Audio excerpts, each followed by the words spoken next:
So we're going to move into a panel discussion now with Anu and with some of our legislative leaders who are here with us. And again, for those who came late, Darren Springer with the Chittenden County Democrats, and here in working with conjunction with the UVM College Democrats.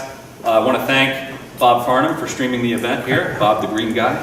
And check out our Chittenden County Facebook too if you haven't had a chance. We post events like this. So we're going to move to a panel with Anu and with Representative Joe Prawinski, Representative Sarah Copeland-Hanzis, Senator Debbie Ingram, Senator Chris Pearson, and Representative Ann Pugh joining us up here. And I'm going to set this up for a second, bring some chairs over, and then we'll get started. So we'll have a chance for Q&A from the audience. For folks who are interested, but the first thing I wanted to do, just having heard the presentation, was give the panelists a chance to ask a question or make a comment about Anu's presentation. So I'm going to hand it over. Thank you, Darren. Thank you so much for being here. We've been making a lot of progress here in Vermont when it comes to really tackling these old, outdated laws we have on the books when it comes to workplace policies, right? So right now, I feel like we're still stuck in the 60s with some of the policies we have on the books, but we've been making progress. So for example, we passed a pay equity bill a couple of years ago that really helped with not only changing the gap in what women and men pay, but also allowing for workplace flexibility to allow that conversation to happen. But yet, even with that, women earn 16% less than men. And we're among the best, which is crazy. we're leading in that. We have earned sick days now in Vermont. The House just passed a paid family leave bill that allows up to 6 weeks at 80% of pay. So I feel like we're starting to make progress here, but the thing for me that I keep on coming back to is really equality and for women. And I think that we are really, especially with the new administration in Washington, taking steps backwards. And so along with these workplace policies that we're doing, I feel like there's so much else that we could be doing. And I would love to hear any other thoughts or strategies that you've learned about to help empower and to help women with equality. Yeah, that's a great question, and I've been thinking about that a lot because it does seem like in America, sadly, it's almost going backwards.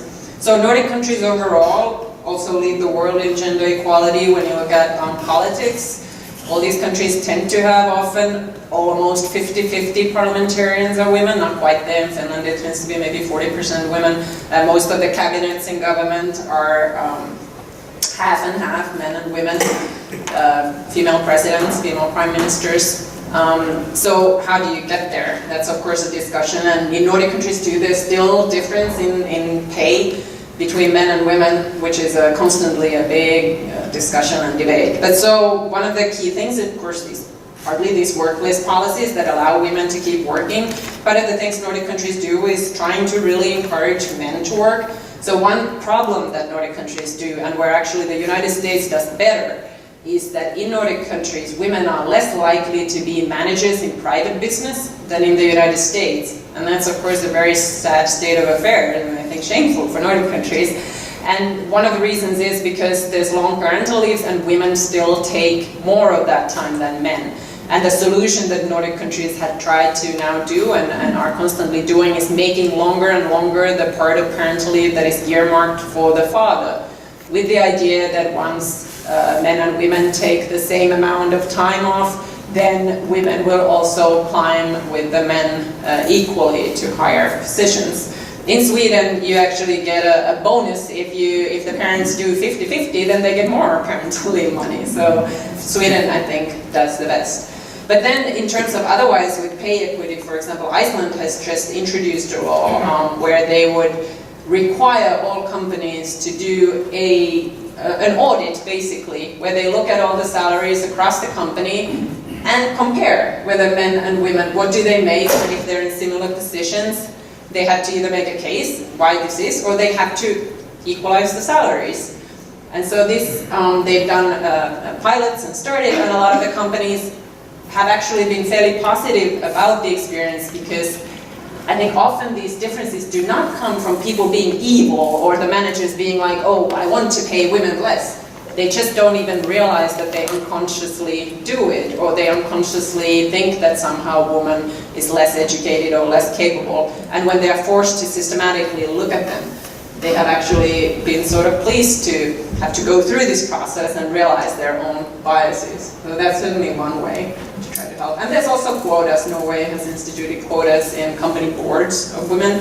And interestingly enough, I was just looking at a study that had been done, I think it was in Sweden though, but it was about political parties that had set quotas for how many candidates they have, women and men. So of course, usually the argument is that, well, then you're going to have so many incompetent women that this is a terrible thing, that this is what quotas lead to. And what they discovered was actually that they had more competent candidates after that, because the women tended to be better educated and had more experience than men. So what it really did was it removed incompetent men and brought in more competent women. Well, thank you for giving me a bill idea for next. So I'm thankful that part of your presentation tonight really touched on this concept of dependence, because that was the aha moment for me when I was reading your book. And I had to put the book down and stop and really kind of chew on these issues and think about them. Because we have this idea in the United States that we are, fiercely independent, and that, land of the free and home of the brave and all that. And it's something that we actually do vocalize in a way that is fun to hear you kind of make note of. But this concept of dependence really struck home for me. So I'm a small business owner, and my family's business is a small manufacturing company here in Vermont. And so one of the things that you always hear around the Thanksgiving table is how hard it is to be in business, to make ends meet, because you have to pay for health care, because you have to pay for workers' compensation insurance, and oh my gosh, don't make me raise the minimum wage, because that will be another blow to my business. And what has really struck me as I kind of pick apart this concept of dependence is that when everybody has a baseline that is provided collectively by everybody, you are removing a lot of burdens, I think, on business and on business development that we haven't even really bothered to educate ourselves and wrap our brains around as business leaders here in the United States. So, the idea that healthcare would no longer be something that employers needed to worry about ought to be really liberating. And so that concept of dependence is one thing that I was thinking about. Jill mentioned that we have paid sick days here in Vermont, and I, as a business owner, pay for my employees if they are going to be out for their, if they're going to use their sick days, I pay for that. The difference in the bill that we are now considering in terms of paid family leave is that the employees would pay into essentially an insurance pool, and it wouldn't be on my dime that I have to pay if my employee, needs to stay home with a new child, or has a medical diagnosis that that keeps him or her out of work for weeks and weeks and weeks at a time. It would actually be this insurance fund, and so that is a new way of doing this that really kind of touches on that idea of dependence or independence as the objective would be. You didn't talk too much in your presentation, and so I just wanted to prompt you to talk a little bit. Just not that I'm making a demographic assumption, but looking out across the audience, one of the areas of dependence that that you didn't talk about too much, but that tends to start to weigh on people my age and a little bit older, is what do we do to care for our parents? And so I just wanted to invite you to talk a little bit about how that system works, and what the opportunities are for not only growing old gracefully, but growing old independent of your children and not as a burden to your children. Sure, that's a really important question. And of course, in Nordic countries too, populations are aging rapidly, so elderly care and is a big topic of conversation there as well. But definitely it comes to the same point about dependence when I was talking about how children are dependent on their parents when the children have opportunities to school and so on. Then of course it flips later. Often parents might be dependent on their children, whether their children can help them navigate healthcare system in America, or pay bills, or help nursing care payments, or whatnot, or women quit their jobs to take care of their elderly parents. So that is certainly another dependency that happens in the United States much more than in the Nordic countries. So Nordic countries pay for home healthcare visits, or people who come to your home to help do grocery shopping or cook for you, or nursing homes through taxpayer funds, just like for healthcare and so on. So there's public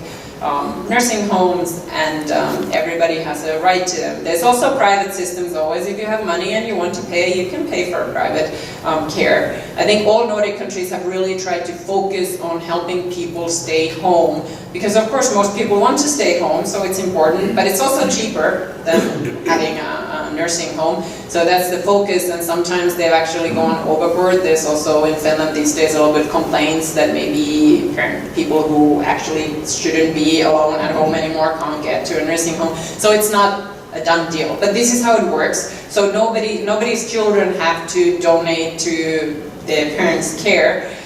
People, if they get income, retirement income, whatnot, they pay part of their income, in a sense, rent or for these services, but they don't have to sell their investments or sell their homes or anything, so your assets are not really touched. And of course that's something that is a huge burden for Americans to try to figure out how to finance their time as elderly people. And so I think this often in America strikes people as like, oh, so you're going to be dependent on the state, wouldn't you rather be dependent on your family? And up to a point, certainly, of course, families help each other. Nordic children do a lot to help their elderly parents, for sure, all the time. But in the book, I talk about a Swedish academic who tells me that when they do studies in Sweden and they have asked elderly people, would you rather be dependent on your children or the state? They say the state. And it doesn't mean that they don't love their children. If you ask them if they want their children to come and visit them and see them, they say yes. Of course, they just don't want to see their children in terms of being dependent on their children. They want that relationship to be free of such a burden. Oh, I just want to briefly address that is a really important point that you talked about, what it means for employer too. Because for me and from a Nordic perspective, it's also crazy that employers are saddled with providing health care for their employees. From a Nordic perspective, it's almost like, this is socialism. What is this? These are businesses who are supposed to make money and focus on their trade and not focus on providing social services for their employees. In Nordic countries, certainly there can be healthcare perks as well as a benefit. Companies do offer them, but it's nothing like in America. They don't have to worry about this. And so this cuts a lot their administrative costs as well. I interviewed companies, and one company that is a successful game company, Finland has a lot of, Angry Birds is a Finnish game company, and so, but they had an office in Silicon Valley and then the headquarters in Finland, and they told me that they basically have about the same amount of administrators in both places, even though in Finland they have much more workers, whatever, 100 workers in Finland and 20 workers in America.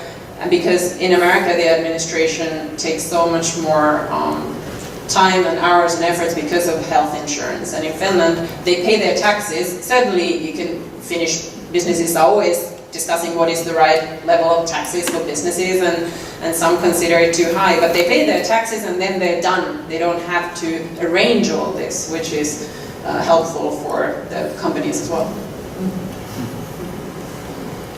Thank you. Thank you, excuse me, for both writing the book and for this presentation. Some of the questions and comments that both Jill and my colleague here made, took my questions away. I thought I got to ask the question. She took mine, so I had to make sorry. We know that health insurance is not health care, is not being healthy. That in fact to be healthy requires an investment in social services and social services above and beyond health insurance and above and beyond education. So I'm curious as to how in Finland you care, treat, and support those individuals who aren't ready to work, who aren't able to work, who need accommodations to work.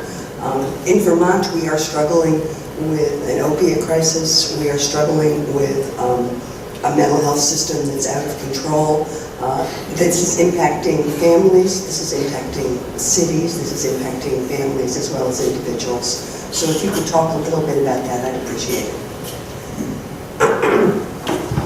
So overall, there is a system where, well, if you're not able to work, you can get unemployment benefits, and then you can get basically monthly payments forever if you need to. It's not food stamps, and it's not that your unemployment benefits run out, but there is support that everybody has a right to if you're unable to work. Certainly Nordic countries do great efforts to get people to work. So if you do get unemployment benefits or other kinds of help, you are required to meet with officials who are trying to help you find employment and so on.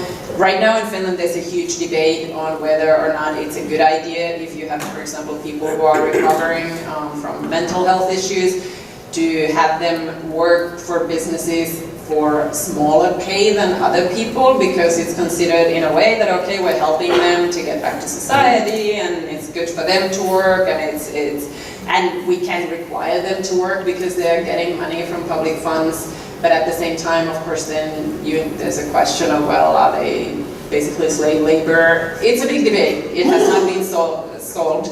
But overall, I think there's more efforts to give mental health care is also for mental health issues, the same way as everything else, public service, everybody has a right to it. So I think bigger part of the population that does have mental health issues in Nordic countries does get care. In terms of homelessness, it's nothing like in the United States, and Finland actually, a recent study was the only country in Europe that had managed to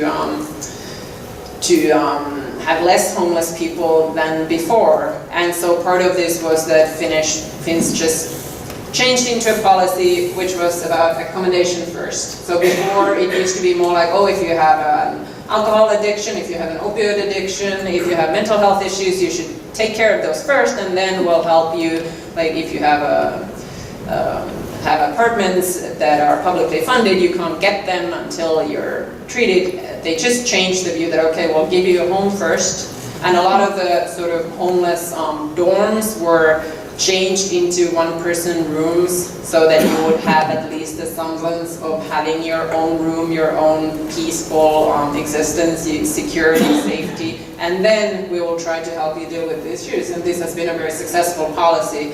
So I think other countries in Europe have been trying to look into Finland. Of course it requires money, for sure. If you're trying to provide everybody with an apartment of some kind, you have to invest in it. But at least it has shown to work well. Thank you. I don't have a question so much as I have kind of a comment, if you don't mind, because I found your book very thought-provoking, and I was really reflecting a lot about our country and about our culture and how Americans look at things as I was reading your book, and how different it is from what you were describing as the Nordic ideas about things. Because as I was reading, I was thinking, this is so eminently sensible, and it makes, it's just so rational and logical, and how can we not see the value in all of these ideas about education and healthcare and taking care of our families. And I kept coming back to the conclusion that you touched on when you talked about the argument about diversity in the United States. But what makes me really kind of sad about what's going on in the United States today is that I think it's not just a matter of diversity. It really, at the heart, it's about race. It's about race and racism. And I'm a community organizer in my when I'm not being a senator, and I just came back from a conference of community organizers and clergy people from all across the country, with 300 people, and we were talking about trying to make inroads in having a more just society, and a society that's more compassionate and that cares for one another more. One of the organizers in Minnesota shared that they've gone door to door in some areas of rural Minnesota, and what they keep hearing is that they would kind of like to have health care for their families, but they don't want it if it means that people that they consider to be undeserving get it too. And the people that they think are undeserving, they're not really naming it, but the people who are undeserving are people of color in their opinions. And that's what really came to mind when I was reading your book, is how do we address some of this, in our country? How do we get past, our history? You talked about, I know there are racial tensions in other countries, but we uniquely have 100 years of slavery, and then a civil war that was based on race, and Jim Crow laws, and a violent civil rights reaction, and now we've got Trump, and in many ways I think he's not the problem, he's the symptom. He's what is the result of all this undealt with racism, and the sense that we say we want equality, but we really don't. Some people really, a lot of white people only want equality for other white people, and they would much rather leave out vast parts of our society. So I realize it's very down reflection, very depressing sort of reflection, but I hope that we can come up with a way to maybe interpret this for people, to help them see that it is in their own self-interest to not compete with other races, but to actually see our common humanity and to view it in the way that Nordic societies do. Thank you so much. Great talk, and I think more political panels should only have a token man, and we should always be relegated to go last. I wonder if you could talk a little bit more about poverty, and we're the richest country in the history of the world. 1 out of 5 kids go to bed hungry, and sort of weave in concepts of minimum wage. I'd be curious to understand that from the Nordic perspective. And one of the dynamics that happens as we try to, for instance, boost the minimum wage is we're told by detractors that we'll lose jobs. And so you knuckleheads, you want to give people more money in their pockets, but you're going to destroy jobs, and so we fall for that. And I wonder, as you described the beginning of 50, 60 years ago in Finland, that there was a much more depressed economy. And so if you could just talk about some of those transitions, to help us see through these tough times. I mean, we clearly have to change the dynamics, and particularly it's acute around poverty, I think.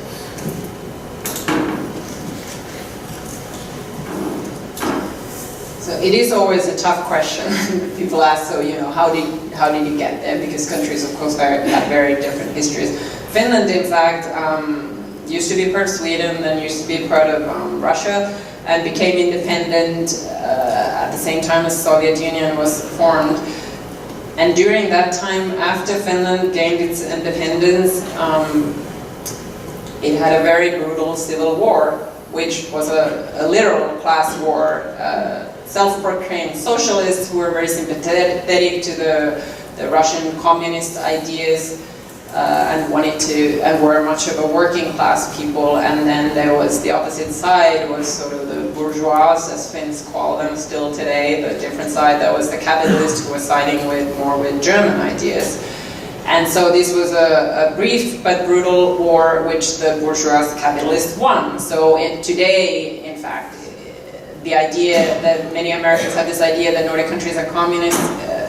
From a Nordic perspective, it's a little ridiculous because actually they're communist class. And then later Finland fought 2 wars against the Soviet Union and so on. But I think partly because of that war, later after this, so this happened in 1917, 1918, and then after the Second World War when Finland was fighting the Soviet Union, after that I think the socialist movement was still strong enough that it really pushed. Unions were very important in pushing a lot of these policies, but the capitalists sort of understood as well that we have to give in a little because otherwise we're going to have a little war. And that's not a pleasant thought, it's not very uplifting ideas, but I think it didn't all happen in harmony. There was certainly a lot of fighting and pushback, but I think eventually people came around to sort of see that these are in everyone's interest. When it comes to minimum wages, Nordic countries actually don't have a minimum wage like in America. The minimum wages for each industry and level are negotiated by unions and employers. So it's a centralized system where even employers in a given industry, say healthcare or engineering or journalism, have their own association that negotiates with the union, so that negotiates for maybe a 3-year contract. And usually the minimum wage for that industry is set in those conversations. So in that sense, I mean, government takes part in negotiating and is sort of involved, but partly it is a negotiation between employers and employees. I was looking actually, people often ask me about salaries and wages. I think it's hard to compare between countries, of course, because then different costs of living and so on. And if you look at McDonald's worker in Finland today, they make about $15, which is what Americans many are trying to get to. But you know, not super high. In Denmark they make a little bit more. But what you always have to remember is that because of these universal policies, even the people making this lowest wage have the right to pay parental leave, to paid vacation time. Everybody gets 5 weeks paid vacation a year, even if you're a McDonald's worker, paid sick days.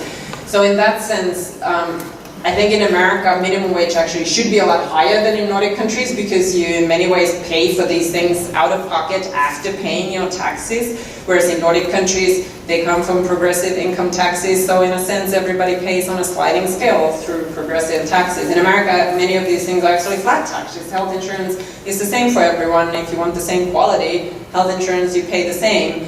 Whereas in Nordic countries, you pay only the progressive, the portion of your salary and you get the same health insurance. So that eases kind of the pressure on discussing just the minimum wage. Having said that, there certainly are, there has been a discussion in Finland whether the salaries are too high to compete with other countries, that we should have more lower paying jobs so that companies will hire. Because it is true that in a Nordic country today, it can be, for a company, it's a bigger investment to hire an employee than it is in the United States, even though I think usually when people calculate these, they don't count in, for example, health insurance, like I was saying. American employers can have bigger costs, but of course you might be a small employer who doesn't give health insurance. So in that case. So certainly it's a discussion in terms of losing jobs in Finland too. Of course there's often discussion of whether would we have more employment if the salaries would be lower. But I really think that what it comes down to is in America, taxpayers are subsidizing, for example, fast food workers. A lot of them get food stamps even though they work full time. So in a way, taxpayers are already subsidizing these companies that make huge profits. So you really have to ask, well, why are we doing that? Is it our job? Isn't it the company's job to pay a wage that people can live on? And so in Nordic countries, I think because these universal policies are the same for everyone and because unions are stronger, so then that works to the advantage, so there's not the kind of poverty that you see in the United States where people actually don't have enough money for food or can't pay for daycare. So the conversation is a little bit different. Thank you. So great discussion on the panel. Want to open it up for audience Q&A, and can be questions that the whole panel can react to, or folks can react based on the question. But why don't we take a few minutes and see if there are questions from the audience? Yes, sir. So my question is about special interests and money in politics. Can you talk a little bit about how Nordic Yeah, that's a great question, and it's a difficult one because I don't really have a clear answer. In Finland too, there's a lot of discussion these days, especially Nordic countries tend to be very, they do well in regards of not having corruption, and they're sort of perceived as more honest. But if you really look at it, Finland is a small country, and a lot of companies do lobby and do, for example, now in healthcare, there's a big fight because the government wants to reform it, and there's some reason certainly to reform it to give people more choice and so on, but the private companies are really lobbying hard to change the system into one where anybody could go to any doctor, private or public, and the taxpayers would foot the bill. And it's not necessarily a bad idea. Sweden already does this up to a point. Instead of having public employees, these would be private companies. But so the same dynamic does exist up to a point. I think that the amount of money in American politics, Finland doesn't really have a law either that would stop people from making donations, but after a certain level, it has to be public, and the politicians have to list the donors. They don't always. There's been scandals where actually if you go and look at the disclosure form, they haven't disclosed it, so they're not pure by any means.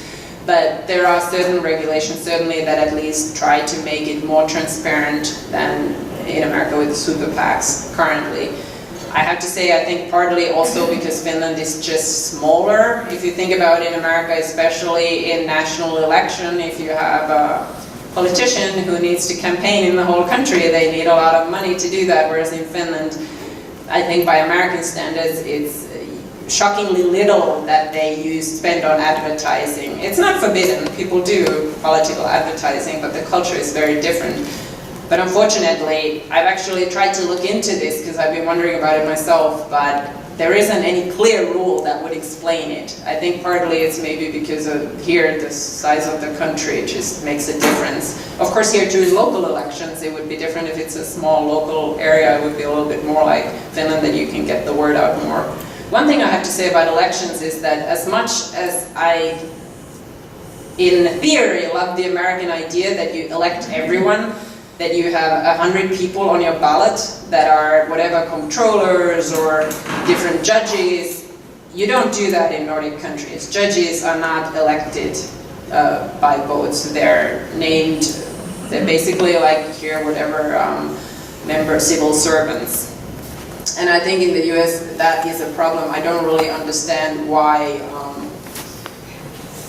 judges or people in sort of legal professions need to be elected, because of course often it results in taking very strong populist stances and hard on crime, things that don't really seem to go to right direction.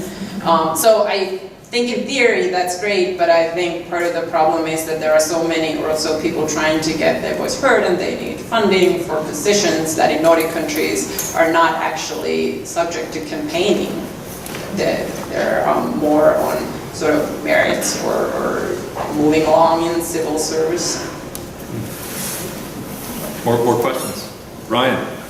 Yeah, so a lot of the conversation, I think, in Vermont and internationally has been about differing outcomes in like rural and urban areas, in everything from the economy to education. And is that something that you experience in Finland also? And is I would imagine the gap would be smaller based on some of the policies you talked about, but I was curious about the experience there. Yeah, I think the gap is smaller. The biggest party in Finland at the moment actually is what's called the Center Party, but they're really an agrarian party. Most of their voting base is outside of cities and a lot of farmers, and they are very strong proponents of welfare policies. They're conservative of values in many ways, but I think that is a big difference between the United States and in most European countries, in fact, that a lot of the sort of populist parties that would qualify as Tea Party in spirit here, they actually really defend the universal social services. They just are focused on keeping immigrants out. So it is a big difference. There is a gap between cities and sort of the other areas, and Finns talk about that gap a lot, but so far as policy goes, I think most people actually still support these policies there. Right, we'll go right up front and then we'll go in the back. Thank you. You made the case for why entrepreneurs might feel freer in the Nordic countries. The standard rhetoric from here in the US is, yeah, but what about those taxes? So the question is, how big are those taxes on corporations? How loophole-free are they? And why are they not driving Nordic people out of the country? That's a great question. Yeah, that's another thing that Americans, of course, are very focused on, that nobody wants to pay taxes, and Nordic countries have these crazy taxes, so this is never going to work in the United States. Nordic countries used to have crazy taxes, 1970s, even still 1980s, you might have those tax rates, income tax rates of 70% that Americans often still think that Nordic countries do, but they do not anymore. This is part of the change, I think, like I was saying earlier in my talk, that within the last 30 years, I think Nordic countries have changed a lot, the United States has changed a lot, and Nordic countries have in many ways caught up, and the United States has sort of been sliding. Taxes are one area where Nordic countries have really cut taxes a lot. So in terms of income taxes on the average person, for me, I talk about this in the book too, but when I filed my taxes in New York City and in Finland, I had to, for 3 years after I moved here, I filed in both countries. I actually paid less in Finland, but I would have gotten so much more in return. But of course this was because in New York I paid state, I paid city, and federal taxes, and being a self-employed person, I also pay self-employment tax in America. Finland has a system of, you have to, if you're self-employed, you have to pay self-employment insurance, which is effectively a little bit like self-employment tax here, but it gives you, as an entrepreneur, also paid parental leave, also paid sick days that come from this fund, because it's not from your employer. So it's a much better deal than here, and it gives you health insurance as well. So my take on taxes always is that you should not really, or Nordic people would not focus on so much how much you pay, it's what you get in return. What are you paying for? And Nordic people get all these benefits that Americans pay for in after-tax dollars. But overall, the income taxes are lower. Corporate taxes also. Finland has about 20% rate of corporate tax. And of course America has higher. So for companies, that's not really the issue. What the companies complain about is the cost of hiring an employee, because they have to contribute more than in America to employees, sort of social security and these insurance funds that then fund everybody's paid parental leave. So that is an issue, but not so much in terms of income taxes or corporate tax rates. Whether this kills companies, of course people always say that, oh, high taxes kill companies, but if you look at Nordic countries, they have you look at Sweden, all of those, H&M, IKEA, I mean their companies are famous and global and do well around the world. Finland, Nokia used to be the biggest mobile phone company in the world.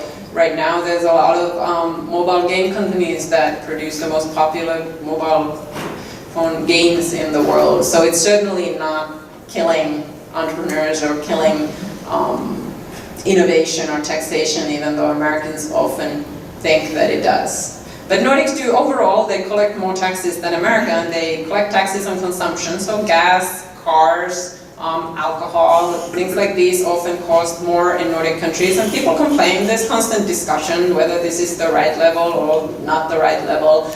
But I think overall, if anybody visits Nordic country today or reads my book or looks at Nordic companies, you can see that it's perfectly possible to run successful companies with Nordic taxes. And it's perfectly possible for people to have a very high quality of life. You see Nordic people traveling around, now that I live in the United States, I'm amazed when I look at my Facebook. All my Nordic friends, all they do is travel to Thailand or rent a house in Tuscany for the summer. They have their paid leave, so they have time to do it, but they also have money left over after their taxes to do this, so the taxes are not so high. And as we saw in healthcare, Nordic countries pay a lot less for their healthcare, so it can also be more efficient, so then you don't need as much taxpayer money as Americans always think that you do. Gentleman in the back. You mentioned the role of unions in negotiating minimum wages in various industries. Could you describe the sort of forms of worker representation in Nordic countries and how they might be different from the United States? That might be a little bit tough question for me. I'm not sure how well I know about American system. But yeah, so basically, pretty much all employees are unionized. They don't have to be. So that was a big difference to me. I was surprised in the United States when I learned that sometimes you have union jobs and you have to be a member of a union to get that job. This does not exist at all. Being a member of the union is completely voluntary in the Nordic country, and if the unions negotiate a base level salary, then everybody gets it, whether you're unionized or not. It serves the whole industry.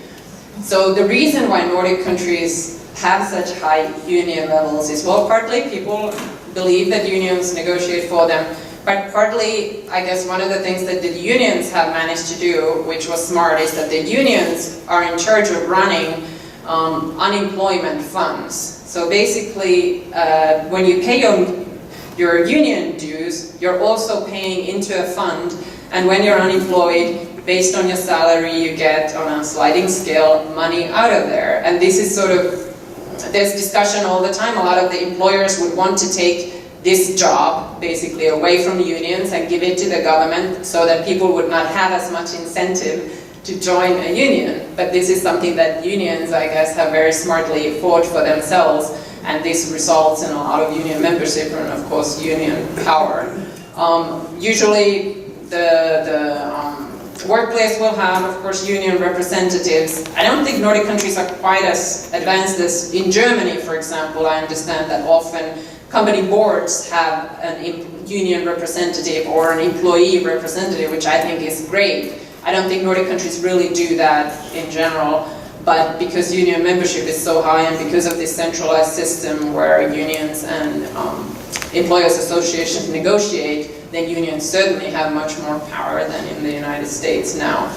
But I think partly maybe the part that it's voluntary and it still applies to everyone in that field is also a key. In America, I find it somehow, even to me as an employee, it seems coercive if I would have to be a member of the union. That would also seem like it would be infringing on my freedom.